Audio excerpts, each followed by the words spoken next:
मेरा नाम गौहर हसन है। मेरा ताल्लुक़ बिहार से है और मैंने 2019 में यूपीएससी सिविल सर्विसेज का एग्ज़ाम क्वालिफाई किया था और मेरी 137th रैंक थी और उसके थ्रू मुझे इंडियन पुलिस सर्विस एलोकेट हुई। मेरे 4 भाई बहन हैं और उनमें से सबसे नकारा मैं ही था पढ़ने में। तो मेरे वालिद साहब जो कि प्रोफेसर थे, अल्लाह उन्हें जन्नत नसीब करे, उनका इंतकाल हो चुका है, वो हमेशा कहा करते थे कि आखिर मैंने ज़िंदगी में बहुत नमाजी थे, बहुत परहेज़गार थे, ज़िंदगी में कभी एक पैसा उन्होंने ऐसा नहीं कमाया जिस पे उनको अफसोस हो सके। लेकिन वो मुझसे अक्सर कहा करते थे ये बात कि मैंने ज़िंदगी में आखिर ऐसी क्या गलती की है कि अल्लाह ने तुमको इस तरह का बना दिया। मैंने सीबीएसई से, मेरे ख्याल से ज़्यादातर लड़के यहाँ सीबीएसई के बैठे हुए होंगे, मैंने सीबीएसई से 10वीं 2 बार में पास किया था। पहली बार में पास कर गया था मैं, मेरे कुछ 45% मार्क्स थे और जब मेरे वालिद साहब ने कहा ये नंबर लेके तुम कहाँ जाओगे, तो मुझे लगा मैं पास कर गया, मैं इसी पे खुश था। लेकिन उनके बड़े इसरार करने पर मैंने दोबारा एग्ज़ाम दिया। तो आज भी मुझे याद है कि मेरे 70% मार्क्स आ गए थे, तो मेरे मोहल्ले में मिठाई बांटनी पड़ी। वो लोग इतने खुश थे 70% मार्क्स पे। नीट हो गया, मेडिकल हो गया। उस वक्त में नीट नहीं हुआ करता था, मेरे ख्याल से प्री मेडिकल टेस्ट है या इंजीनियरिंग के लिए उस वक्त में AIEEE हुआ करता था, मेरे ख्याल से, मुझे याद नहीं है, मुझे अंदाज़ा नहीं है कि आज के दौर में। तो ये सब तो बहुत दूर की बातें हैं। मेरे वालिद साहब को ये लगा कि शायद ये लड़का इंजीनियरिंग क्वालिफाई नहीं कर पाएगा, इसलिए उन्होंने मेरा एडमिशन डिप्लोमा में करवाया था, डिप्लोमा इंजीनियरिंग में, कि तुमसे बेटा इंजीनियरिंग तो होगी नहीं, बेहतर है कि तुम डिप्लोमा करो, डिप्लोमा के बाद तुम्हें जॉब मिल जाएगी। और उनका इंटेंशन बहुत नोबल था, जाहिर है, वो मुझे बचपन से देखते आ रहे थे। एक बाप माँ से ज़्यादा, एक पेरेंट से ज़्यादा अपने बच्चों को कौन पहचानता है। तो खैर मुझे बड़ा ईगो मेरा हर्ट हुआ। अब डिप्लोमा करने को कह दिया, डिप्लोम चीज़ लोग बुलाते थे। लेकिन खैर ठीक है, अब मरता क्या ना करता, डिप्लोमा का एग्ज़ाम दिया। इंटरेस्टिंग बात है कि मेरा उसमें भी एंट्रेंस में नहीं हुआ डिप्लोमा के। कुछ वेटिंग आई थी मेरी, लेकिन वेटिंग आई थी तो किसी तरह से मैं वहाँ पहुँच गया। खैर फास्ट फॉरवर्ड डिप्लोमा हुआ, डिप्लोमा के बाद फिर जॉब भी मिल गई, जॉब तो मिल ही जाती है। उसके बाद फिर मैंने इवनिंग से इंजीनियरिंग करी। बड़े घर पे लोग मेरे बड़े खुश थे कि चलिए भाई, जिससे ये उम्मीद थी कि पान की दुकान से ऊपर कुछ कर नहीं सकता है, एटलीस्ट वो एक जॉब कर रहा है। मैंने जॉब शुरू करी, अपनी जॉब शुरू करी तो 1 साल, 2 साल, 3 साल। जब 3 साल मैंने जॉब वॉब कर लिया तो मुझे लगा कि शायद मुझे कुछ और करना चाहिए। उस वक्त में मुझे कहीं ना कहीं ये एहसास होता था कि मैंने ज़िंदगी में कुछ भी नहीं किया अभी तक। जैसे नदी के एक फ़्लो के साथ लोग बहते चले जाते हैं, वैसे मैं भी अपनी ज़िंदगी के फ़्लो के साथ बहता चला जा रहा था, जैसे जहाँ जिसने फेंक दिया, ना कोई बड़ा एग्ज़ाम दिया, ना किस किया। तो मुझे पता नहीं क्यों एक ख्याल आया कि इस स्टेज पे आके ना तो मैं मेडिकल दे सकता हूँ, ना मैं इंजीनियरिंग दे सकता हूँ, ना मैं कुछ और कर सकता हूँ। मेरे पास 2 ऑप्शंस बचे थे, या तो मैं कैट का एग्ज़ाम देता मैनेजमेंट के लिए, या फिर एक ऑप्शन था सिविल सर्विसेज। मुझे बहुत ज़्यादा अंदाज़ा तो नहीं है कि महाराष्ट्र में लोग इसका क्या वो करते हैं, बट बिहार में एक बड़ा कोई भी पेरेंट्स को, ख़ास करके जो मिडिल क्लास के पेरेंट्स होते हैं, उनके अंदर एक ये रहता है कि भाई मेरा बच्चा IAS IPS बने, सिविल सर्विसेज में जाए। मतलब वो एक बड़ा उसको लगता है कि पता नहीं क्या हो जाएगा वो बनकर। हालांकि ऐसा कुछ नहीं है, ठीक है, ये भी एक नौकरी है। तो खैर मुझे एहसास, तो वो जहनियत तो वही थी, तो मुझे ये एहसास हुआ कि मुझे सिविल सर्विसेज की प्रिपरेशन करनी चाहिए। तो जब मैंने एकदम मुअज़्ज़म इरादा कर लिया कि नहीं मुझे करना है, तो मैंने अपने वालिद साहब को फ़ोन किया कि मैं ऐसा सोच रहा हूँ। वो सोचने लगे। अभी तो मुझे थोड़ा सुकून मिला था कि इसने नौकरी शुरू की है, अब इसकी ज़िंदगी थोड़ी सी सेटल हुई है, आगे का मामला होगा, अब आगे की चीज़ें देखी जाएगी। अब ये नौकरी छोड़ने की बात करने लगा।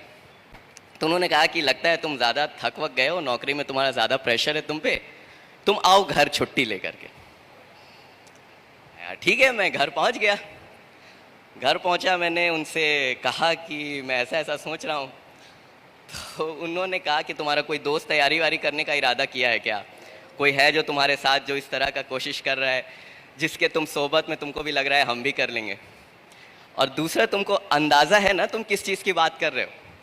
कहा जाता है ये हिंदुस्तान का सबसे मुश्किल एग्ज़ाम है, तुम्हें अंदाज़ा तो है?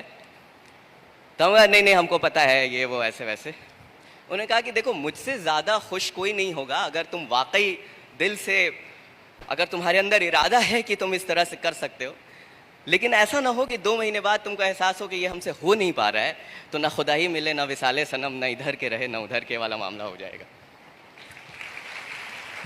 तो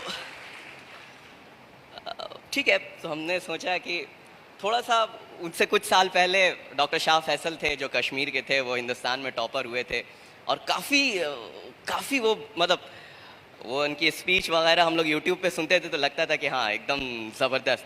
वो इकबाल का एक शेर है जो वो बार बार दोहराते हैं, और वाकई उनके पढ़ने से ही मुझे पता चला कि वो कितनी गहराई है उसमें, कितना मीनिंग है कि दयार इश्क में अपना मकाम पैदा कर, नया ज़माना नई सुबह शाम पैदा कर, खुदा अगर दिल फितरत शनास दे तुझको, सुकूते लाला गुल से कलाम पैदा कर। तो इसमें इतनी गहराई है। अल्लामा इकबाल, इस इंस्टीट्यूशन का नाम शाहीन है। मैं इतना खुश हुआ था जब मुझे अंदाज़ा हुआ, मुझसे पहले जो मौलाना साहब थे इन्होंने बहुत अच्छे तरीक़े से इसका मतलब बताया है कि शाहीन का क्या होता है। तो खैर वहाँ से मेरा एक सफ़र शुरू हुआ, और आप यकीन मानिए कि मैंने इस तैयारी के दौरान लिखना सीखा, पढ़ना सीखा, टेबल कुर्सी पे बैठना सीखा। इससे पहले मुझे वो भी नहीं आता था, बेसिक्स जो होता था। It took me a lot of time, but और एक चीज़ है, ये कुरान का कौल है कि अल्लाह उसी की मदद करते हैं जो खुद अपनी मदद करता है। तो इस चीज़ को, ये एक लंबा सफ़र चला। मैं उसके हर यूपीएससी में भी 3 स्टेजेस होते हैं, प्रीलिम्स में, मेंस, इंटरव्यू में, तीनों स्टेज में एक बार फेल हुआ। फाइनली 2019 में जाकर के अल्हम्दुलिल्लाह मेरा सिलेक्शन हुआ। तो कहने का मकसद ये है, मैं आप लोगों को ये खास करके मैं उन बच्चों को एड्रेस कर रहा हूँ जिनको ऐसा लगता है कि शायद वो अपने अंदर से हारते हैं। उनको ऐसा लगता है कि शायद मैं कुछ नहीं कर पाऊंगा। जब वो दूसरे बच्चों को देखते हैं उनको लगता है कि यार ये मुझसे इतना अच्छा है। मुझे भी ऐसा लगता था, मेरे अंदर भी ये इनसिक्योरिटीज़ थी। ऐसा नहीं है कि यार ये तो मैं कैसे कर पाऊंगा, इतना बड़ा कंपटीशन है, इतने बड़े लोग हैं। और आपको मैं एक चीज़ बताता हूँ, मैं अपने एक्सपीरियंस से ये चीज़ 100% कह सकता हूँ कि आपका कॉम्पिटिटर दुनिया में सिर्फ आप हैं। अगर आप आज जिस मकाम पर हैं, आप कल उससे थोड़े बेहतर हो गए, तो यकीन जानिए इससे बेहतर कोई चीज़ नहीं। आपको सिर्फ एक सीट चाहिए किसी भी कंपटीशन में, किसी भी एग्ज़ाम में। आपको कोई मतलब नहीं है कि दूसरे क्या कर रहे हैं। आपका कंपटीशन किसी और से नहीं है। हम हमेशा अपने आप से, अपनी जहनियत से हारते हैं, हम दूसरों से कभी नहीं हारते हैं। अपने दिल पे हाथ रख के आप सारे के सारे एस्पिरेंट सोचिए कि जब आप जाकर के बैठते हैं एग्जाम में, तो आपको पता होता है कि नहीं कि आपका सिलेक्शन हो रहा है या नहीं। आपको ये चीज आपके अंदर पता होती है कि yes I am going to be there और नॉट।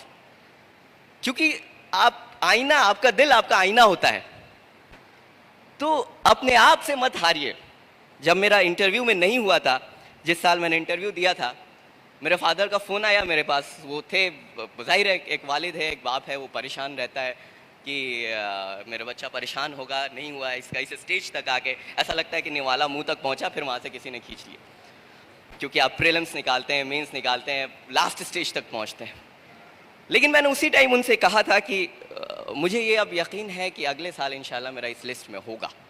और मैंने उसी माइंडसेट से, उसी जज्बे से उस पूरे अगले साल की तैयारी करी। और आपको मैं सही बताऊं, जब अगले साल का रिज़ल्ट आया, मैं रिज़ल्ट खोल ही रहा था कि इस बीच में मेरे दोस्त का फ़ोन आया। यूपीएससी आजकल नाम के साथ लिस्ट शाये करता है। तो मैंने उससे फ़ोन पे यही बोला कि मुझे ये तो पता है कि मेरा लिस्ट में नाम है, मुझे रैंक बताओ कि मेरी कितनी रैंक है। और ये मैं 4 बार फेलियर होने के बाद की बात कर रहा हूँ। ऐसा नहीं कि मैं पहली बार में, किसी तरह का कोई गुरूर नहीं किसी का, बस मुझे अपने अंदर यकीन था कि हाँ। और आप सबको, जितने भी एस्पिरेंट, जितने भी लोग यहाँ बैठे हैं, उनको पता होता है। आज जो लोग बैठे हैं, जिन लोगों को अगले साल देना है, आज ये चीज़ सोचिए अपने जहन में कि अगले साल मेरा नाम वहाँ पे होगा। और ये जो पॉजिटिव एनर्जी होती है ना आपके जहन में, वो आपको डिराइव करती है, वो आपको अपने गोल की तरफ खींचती है। तो आप अगर अपने जहन, आप सुबह सुबह उठ करके आप अगर ये सोचेंगे yes I am going to be there, जहां आप चाहते हैं, जहां आपके वालिदैन चाहते हैं, जहां आपके पेरेंट्स चाहते हैं, यकीन जानिए आपके पेरेंट्स, आपके वालिदैन आपके लिए इतना सैक्रिफाइस करते हैं कि आप लोग, हम लोग इस चीज़ का इमेजिन भी नहीं, इसका अंदाज़ा भी नहीं लगा सकते हैं। कितनी दुआ करते हैं, कितनी रात जागते हैं, कितने आंसू गिराते हैं।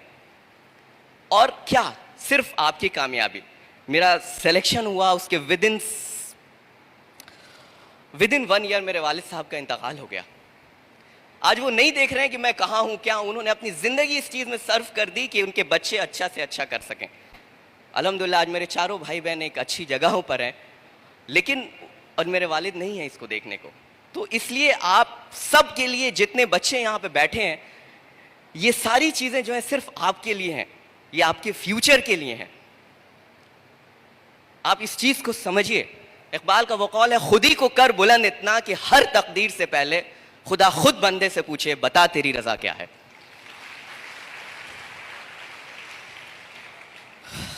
तो मुझे बहुत ज़्यादा कुछ नहीं कहना है, और थोड़ा सा मैं पेरेंट्स जो हैं यहाँ बैठे हैं उनको भी मैं एक चीज़ कहना चाहूँगा, अपने बच्चों पे हार मत मानिए। अगर आपका बच्चा अच्छा नहीं भी कर पाया किसी वजह से, मैंने आपको बताया मैं शुरू से किस तरह का स्टूडेंट था। मेरे वालिद के लिए बहुत आसान था, मेरे फादर के लिए, मेरी मदर के लिए, कि मुझे अपने हाल पे छोड़ देना, ये तो कुछ नहीं कर सकता है, इट्स वेरी इजी। या फिर खुद हार जाना कि भाई मुझसे जो हो सकता था। लेकिन constantly since childhood he tried to motivate me, he tried to promote me, he tried to give everything. तो अपने बच्चों पे कभी कब अल्लाह उसका जहन कब खोल दे, कब उसको आगे बढ़ा दे, ये किसी को नहीं पता होता है। तो आप लोग भी ज़्यादा से ज़्यादा कोशिश करते रहें अपने बच्चों को आगे बढ़ाने की। अल्लाह से दुआ करते रहें कि नहीं ठीक है, जब और कर सकते हैं तो आपके बच्चे भी कर सकते हैं, सब लोग कर सकते हैं। तो इसलिए ऐसा नहीं है कि कोई भी इस हॉल में जितने एस्पिरेंट बैठे हैं, जितने बच्चे बैठे हैं, सब लोग सब कुछ वो सारा मुकाम पा सकते हैं जो आप चाहते हैं, जो आप करते हैं, जो आपके दिल में है कि नहीं मुझे ये करना है। दुनिया में कोई भी चीज़ मुश्किल नहीं है। मैं तैयारी करने से पहले मुझे कह देता कोई कि आप आधा पैराग्राफ किसी टॉपिक पे लिख दीजिए, तो शायद मैं नहीं लिख सकता था। अब मेरे वालिद ने मुझसे कह दिया कि तुम उर्दू सब्जेक्ट लेके लिखो। यकीन जानिए मुझे उर्दू का इमला तक सही लिखने नहीं आता था, लेकिन उन्होंने कह दिया। मेरे जहन में भी क्या हो गया, मुझे जाहिर है मुझे वक्त लगा, मुझे मेहनत करनी पड़ी, सारा वक्त, सारी चीज़ें उसमें गुजरी। लेकिन एक ऐसा दौर भी था जिसमें मेरा ऑल इंडिया हाईएस्ट मार्क्स थे उस सब्जेक्ट में। कोई भी चीज़ दुनिया में, कोई भी चीज़ मुश्किल नहीं है। Everyone who is sitting here is an Einstein, is a Newton in itself, in himself, in herself. There is nothing which is impossible for him. हर कोई डिफरेंट है, हर किसी के पास अपनी कैरेक्टरिस्टिक्स है, हर कोई डिफरेंट है, हर कोई यूनिक है। और आपका कंपटीशन किसी से नहीं है। ये चीज़ आपको मैं बार बार बताता हूँ, बार बार दोहराता हूँ। कभी ये नहीं सोचिएगा कि आपके क्लास में किसी का टेस्ट हुआ, उसका मार्क्स बहुत आ गया तो वो बहुत अच्छा है। नहीं, आपका कहाँ कम आया, कहाँ क्या कम आया, ये देखिए। किसी दूसरे का क्या ज़्यादा आया, इससे कोई फ़र्क नहीं पड़ता है। आपका कंपटीशन उससे नहीं है, आपका कंपटीशन अपने आप से है। तो आखिरी में बस मैं उन बच्चों से फाइनली एक बशीर बद्र का शेर है, उसको कह करके अपनी बात ख़त्म करूँगा। यहाँ पे बहुत लोग हैं, बहुत बड़े, कि बस एक चीज़ हमेशा याद रखिएगा कि जब से चला हूँ मेरी मंजिल पे नज़र है, रास्ते में कभी मील का पत्थर नहीं देखा। शुक्रिया।